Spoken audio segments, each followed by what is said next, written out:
maka diperlihatkan neraka, dia ngomong akhiruni akhiruni, lambatin, banyakin saya dulu amal ibadah, tapi udah mau masuk neraka dulu, gitu. Cuman kita husnuzon, setiap orang yang meninggal dari kaum muslimin meninggalnya husnul khatimah, meninggalnya husnul khatimah. Jadi yakin kalau dia lagi ngomong qadimu, jadi biar bisurah, biar cepat, begitu ya. Maka kita disunahkan mempercepat. Nah, jadi bagaimana khuruj minal khilafnya? Jadi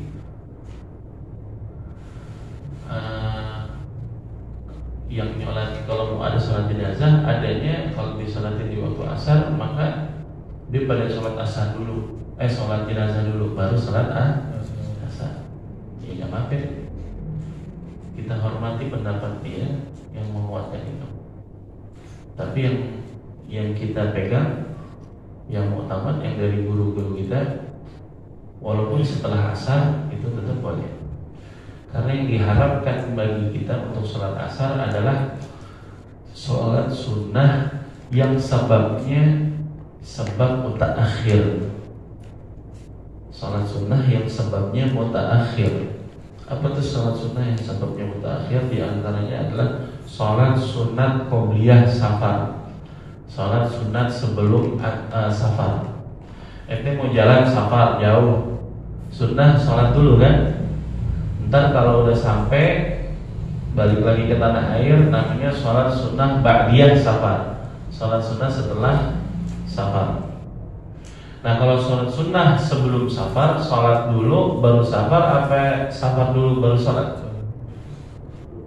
Sholat dulu baru safar. Safarnya adanya di belakang, sholatnya adanya di depan. Ini namanya sabab mutaakhir, sebabnya lebih akhir daripada sholatnya. Nah ini kalau lempengan waktu asar, maka nggak disunahkan ente untuk sholat sunat qobliyah safar, atau habis subuh sebelum terbit matahari, itu nggak disunahkan sholat sunat qobliyah safar.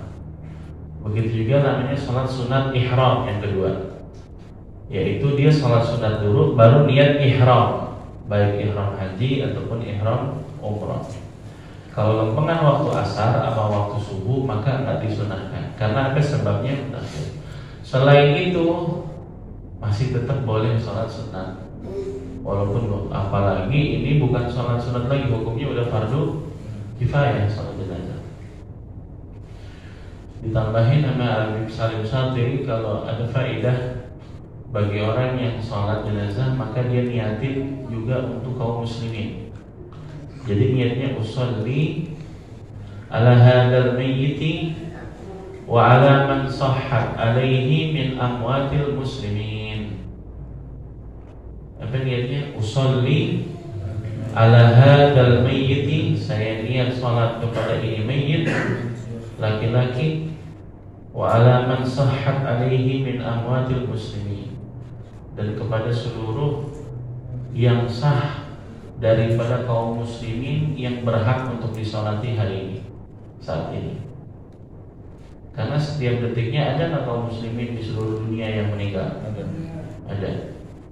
Nah pada saat itu juga yang ente yakini ada yang meninggal, cuman nggak tahu takyinnya, letaknya di mana, orangnya siapa, rumahnya di mana. Cukup dengan niat wa'ala man sahhat alaihi min amwatil muslimin, maka ente bukan hanya dapat pahala sholat jenazah satu, tapi pahala sholat jenazah gaib dari kaum muslimin seluruh dunia hari itu.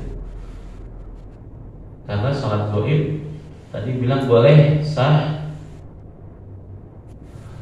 dengan syarat pada saat ente nyolatin, ente termasuk ahli, alias orang yang boleh untuk mensolatkan. Pada saat dia meninggal tuh ente ada hidup di zamannya. Sekarang ente mau sholat gaib atas almarhum Habib Hussein keramat luar Batam, bisa nggak? Nggak bisa. Karena waktu Habib Hussein keramat luar Batam meninggal, ente udah hidup belum? Belum, Ustaz, saya masih jadi peyek. Belum hidup, orang 300 tahun yang lalu. Begitu ya. Waktu almarhum Mu'allim Syafi'i Azami Kebayoran meninggal, ente udah hidup dong, udah besar. Tapi ente dari beliau meninggal sampai sekarang, ente pernah sholat gak? Sholat goib ataupun sholat hadir? Gak pernah Ustaz. Maka bisa ente sholat goib atas nama beliau, atau ente pada saat ziarah di tempat makam beliau ente sholat jenazah. Karena hukumnya sholat jenazah boleh di kuburannya. Paham deh? Boleh. Jadi sholat jenazah yang hadir itu ala hadzal mayyiti, baik mayitnya ada atau udah di kuburan, masih di kurung batang. Hatta walaupun ente datang nih sholat, Allah ente telat, jamaah udah mau ngangkat, ente baru datang langsung sholli ala hadzal mayyit, Allahu akbar dari belakang. Padahal jenazah di sini ente dirinya di paling belakang. Allahu akbar, diangkat jenazahnya mau dibawa ke pemakaman. Ente mesti takbir, terusin, jangan ngikutin terusin. Dapat itu ala hadzal mayyit.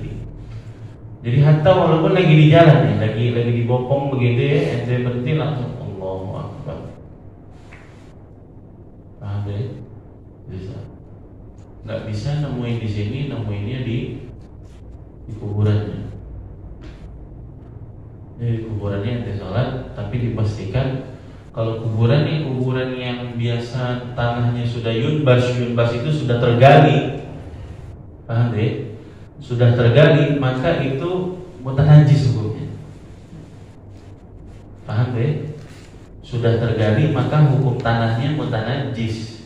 Maka tak bisa ente langsung sholat di atas tanah itu. Harus ada alas antara kaki ente sama tanah kuburan tadi. Pakai apa namanya itu? Tikar gitu ya baju ya, tikar. Oh tikarnya udah dibawa sama panitia, taruh di pos, misalnya begitu ya. Maka pakai sendal. Nah karena adab kita sholatnya bukan dalam rangka memakai sendal, maka kita injak ke sendalnya. Jadi kita buka, tapi kita diri di atas sendal. Bukan kita lagi pakai, tapi diri di atas sendal. Kenapa diri di atas sendal? Karena tanahnya tanah yang yunbash. Apa ya yunbash? Yang sudah tergali, bercampur sama tulang belulang sebelumnya, maka hukum tanahnya mutanajis, begitu ya. Sehingga supaya sholat ente sah, maka ente harus terhindar dari najis. Ini kalau nggak ada alas tadi. Dan ente bukan sholat yang memakai sendal, karena lagi menghadap Allah Subhanahu wa Ta'ala. Bicara sah, sah aja sholat pakai sendal. Cuman bicara adab kagak pantas. Begitu ya. Nah, jadi niatnya usolli ala hadzal mayyiti. Arba takbir. Berarti artinya apa? Usolli, saya sholat kepada ini jenazah. Berarti sholat bermakna secara bahasa artinya doa. As-sholat lughatan ad-du'a. Sholat secara bahasa Arab itu artinya doa. Berarti usolli ala hadzal mayyit, ana ad'u bihadzal mayyit. Saya doain kepada ini si mayyit. Doanya apa tuh? Salat Fatihah di takbir yang pertama. Doanya apa tuh? Baca sholawat di takbir yang ketiga. Doanya apa? Allahumma ighfir lahu warhamhu, ya. Yang terakhir Allahumma la tahrimna ajrahu. Jadi pada dasarnya di dalam salat jenazah itu kita lagi ngirimin pahala buat si almarhum. Ngirimin pahalanya berupa apa? Surat Fatihah, sholawat, doa. Takbir ketiga, takbir keempat doa. Alhamdulillah. Jadi kalau orang mengingkari sampainya doa kepada almarhum yang sudah meninggal dunia, berarti kalau dia meninggal gak usah disolatin. Karena pada dasarnya nyolatin sama aja lagi ngirim doa. lagi ngirim Fatihah, lagi ngirim salawat. Begitu. Emang ente berani? Ini almarhum ini nggak pakai disolatin, langsung dikuburin? Ya bisa, harus dikuburin disolatin nggak? Begitu. Usalli ala hadzal mayyit wa ala man sahhat alaihi min amwatil muslimin fardhu kifayatin imaman ma'muman lillahi ta'ala. Imaman ini kudu hukumnya wajib. Beda sama imaman di sholat fardu. Kalau imaman di sholat jenazah hukumnya wajib supaya selain dapat pahala sholat berjamaah dari imamnya dan juga sah. Sama seperti makmum, harus wajib niat makmuman lillahi ta'ala. Takbirnya 4. Adapun dia mau takbir yang ke-5 boleh, sholatnya enggak batal. Tapi afdolnya bagi makmum yang nemuin imamnya takbir sampai ke-5 enggak disunahkan ngikutin sampai yang 5. Tungguin sampai dia salam baru salam bareng-bareng. Terus kemudian rukun setelahnya selain 4 takbirat, yaqra'ul Fatihah ba'dal ula, membaca surat Al-Fatihah setelah takbir yang pertama. Baca Fatihahnya kudu wajib walaupun ente termasuk yang masbuk. Termasuk yang masbuk. Imam udah dapat sama makmum yang lain 2 takbir, ente baru datang. Habis takbiratul ihram ente tetap baca suratul Fatihah karena bagi ente itu takbir yang pertama. Labas dan disunahkan baca ta'awudz billahi minasyaitonir rajim. Enggak disunahkan baca doa iftitah. Enggak disunahkan baca surat setelah Fatihah, hanya suratul Fatihah. A'udzubillahi minasyaitonir rajim. Bismillahirrahmanirrahim. Sir semuanya. Sir baca Fatihah itu sir. Imam maupun makmum. Ini mentang-mentang nyolatinnya malam udah kayak sholat isya. Waladhdallin. Makmumnya PA juga amin gitu. Enggak. Jadi baca Fatihah sir semuanya. Jadi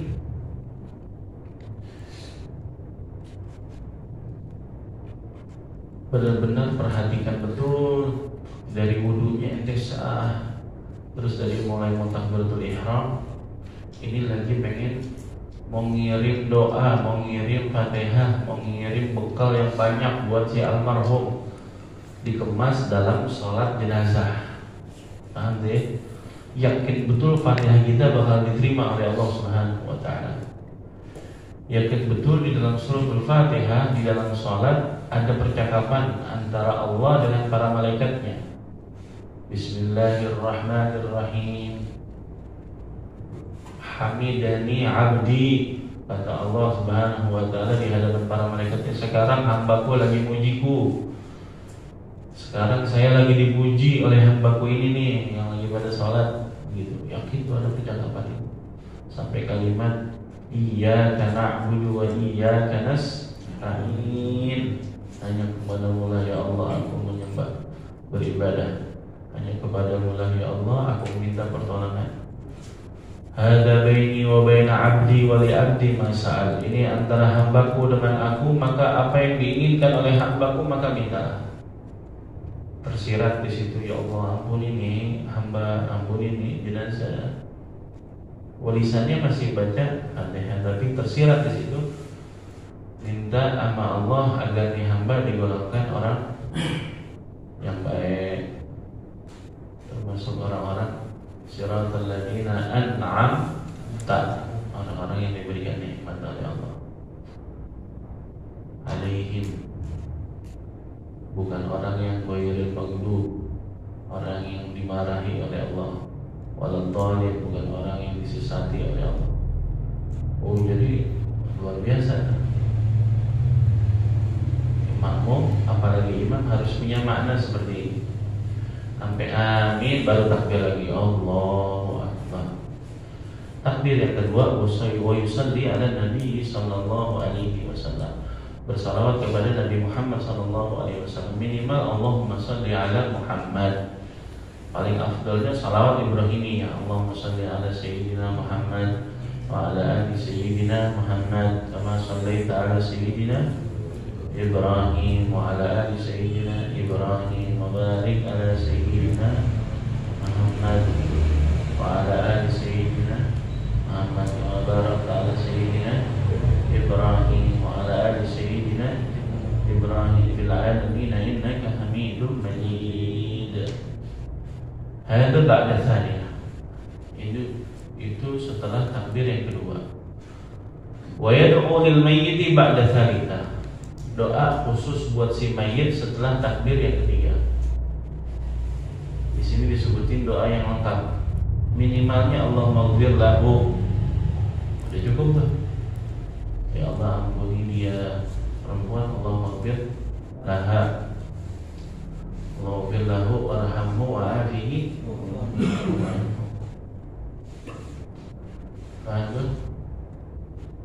Jadi harus tepat. Dhamir itu harus tepat. Ketika ente sholat jenazah, ini dhamirnya laki-laki. Ya laki-laki, Allahumma ighfir lahu warhamhu wa'afihi wa'afihi. Semuanya hu semua. Kalau ini perempuan, Allahumma ighfir laha warhamha wa'afiha wa'fu anha. Begitu juga doa arwah. Ente sering mimpin doa arwah, perhatiin. Mimpin doa arwah beda sama mimpin doa baca doa saat sholat jenazah. Kalau sholat jenazah udah ketahuan emang jenazahnya ada di depan ente, laki atau perempuan. Kalau mimpin doa arwah, sebelumnya kan ente nuhdiha ila hadrati habibina wa syafi'ina wa maulana Muhammadin, ya enggak?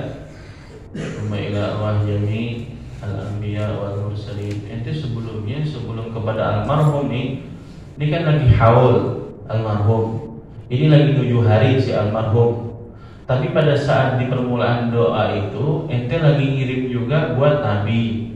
Betul gak? Sahabat, para nabi dan rasul, dan para sahabat-sahabatnya, para tabi'in, terus ulama yang setelahnya itu khususun ilahu Syekh Abdul Qadir Al-Jilani. Betul gak? Terus dirunutin sampai akhirnya ke guru-guru ente, terus sampai kepada orang tua ente, terus yang udah meninggal lebih dulu daripada si almarhum, baru khususon ila ruh si fulan. Terus doanya apa? Allah maghfir lahu apa Allah maghfir lahu? Keder. Allah maghfir lahu. Karena ini doanya buat si semuanya tadi, dan dari awal sampai akhir. Kecuali ente langsung Allah maghfir lahu warhamhu wa'afi. Sebelumnya enggak ada khususon ila ruh Syekh Abdul Qadir, khususon ila ruh, enggak ada. Sebelumnya itu enggak ada. Langsung kepada simpulan baru. Jadi salah kalau misalnya ente pas udah diruntutin semuanya, ente bacanya Allah maghfir lahu doang lah, sampai ke dia doang. Ini yang lain sebelumnya tadi disebutin nggak minta diampunin juga. Nah berarti semuanya udah almarhum. Maksudnya semuanya udah hum dong ya. Hum. Dan salah juga kalau nyebutin atu-atu. Biasa biar kan di buku tahlil itu kan semuanya disebutin hu dulu, ha dulu, baru hum. Nah itu namanya nggak ada pendirian kan. Udah tahu semuanya disebutin ila ruh al-habib fulan, syekh fulan, guru fulan, orang tua si fulan. Baru khususon ila ruh man istamanaha huna bisababi. Kalau itu laki bisababi. Kalau perempuan man istamanaha huna bisababiha. Begitu ya. Sebutin tuh namanya. Kalau laki almarhum fulan bin fulan, perempuan almarhumah fulan binti fulan. Terus doanya apa? Allahumma ighfir lahu, tetap. Paham ya? Allahumma ighfir lahu. Terus kemudian kecuali ente datang ke kuburannya langsung al-fatihah kepada mayit. Langsung doa Allahumma ighfir laha warhamha wa'afiha wa'fu. Udah langsung. Tapi kalau sebelumnya ada khususon ila ruh, sayyidina wa habibina wa syafi'ina Rasulillah Muhammad bin Abdullah wa jami'i sadatina al-khulafa'ir rasyidin sadatina Abi Bakar wa Umar wa Uthman wa Ali. Itu udah berapa tuh? Udah 5. 3 aja udah hum, apalagi 5. Berarti hum semua. Gitu ya. Nah, ini si mayyit bilang Allahumma inna hadza abduka wa ibnu abdaika. Ya Allah, sesungguhnya ini hambamu wa ibnu abdaika, dan dia putra daripada kedua hambamu. Ibu ayatnya kan hambanya Allah juga. Kalau perempuan, Allahumma inna hadihi amatuka. Kalau perempuan apa? Amah. Amah itu budak perempuan. Allahumma inna hadihi amatuka. Kalau laki, Allahumma inna hadza abduka. Kalau perempuan